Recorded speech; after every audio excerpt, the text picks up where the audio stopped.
অবশেষে স্বস্তি মিলছে রাজধানীর সবজির বাজারে। খুচরায় কমতে শুরু করেছে দীর্ঘদিন ধরে অস্থির চালের বাজারও। ধরনভেদে এর দাম কেজি প্রতি 4 টাকা পর্যন্ত কমেছে। টানা কয়েক সপ্তাহ ধরে অপরিবর্তিত রয়েছে ডিমের দাম। সরবরাহ বাড়ায় মাছ মুরগির দরও স্থিতিশীল, তবে এখনও স্বাভাবিক হয়নি ভোজ্য তেলের বাজার। বাজার ঘুরে উষা ফেরদৌসের আরেকটি রিপোর্ট। গত 1.5 মাসে চালের দাম কেজিতে 8 থেকে 12 টাকা পর্যন্ত বেড়েছিল। আমনের ভরা মৌসুমেও হঠাৎ দাম বেড়ে যাওয়ায় সমস্যায় পড়ে নিম্ন আয়ের মানুষ। এরপর সরকার চালের দাম কমাতে আমদানি সহ কিছু উদ্যোগ নেয়। এর প্রভাবে গত এক সপ্তাহে খুচরা বাজারে কমতে শুরু করেছে পণ্যটির দাম।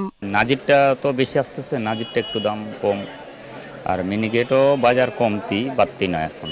ভ্রাম্যমাণ ম্যাজিস্ট্রেটের যে অভিযান ছিল, ওই অভিযানের কারণে আপনার বস্তাপ্রতি 50-100 টাকা কমছে।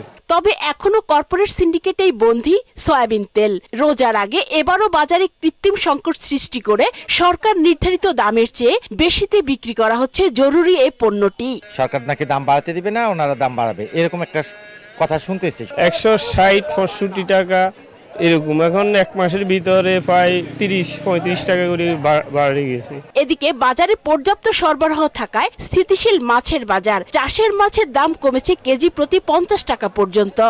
মাছ, কাতল মাছ, তেলাপিয়া, অনেক মাছের দাম কমছে। রুইটা কমছে, তারপরে তেলাপিয়া এটি সব কমছে একটু। গত সপ্তাহ থেকে এবারে আমার কাছে দাম একটু কম মনে হয়। আর কয়েক সপ্তাহ ধরেই অপরিবর্তিত রয়েছে ডিম ও মুরগির দাম। বাজারে 1 ডজন ডিম বিক্রি হচ্ছে 125 থেকে 135 টাকায়, আর প্রতি কেজি ব্রয়লার মুরগি বিক্রি হচ্ছে 190 থেকে 200 টাকায়। দাম বাড়ে নাই, একই সেম চলতেছে, 310 টাকা চলতেছে কক, আর ব্রয়লার 190-200 টাকা। ডিম হয়েছিল, লালটা হয়েছিল 130 টাকা ডজন, আর ওই কক মুরগি হলো 200 টাকা ডজন, হাঁসেরটা হয়েছিল 230 টাকা ডজন। সপ্তাহ ব্যবধানে আরো কিছুটা কমেছে পেঁয়াজ ও আলুর দাম। খুচরা পর্যায়ে 1 কেজি পেঁয়াজ 45 থেকে 50 টাকা এবং 1 কেজি আলু বিক্রি হচ্ছে 18 থেকে 20 টাকায়। আর স্বস্তি মিলছে সব ধরনের সবজির দামেও। উষা ফেরদৌস, মোহনা সংবাদ, ঢাকা।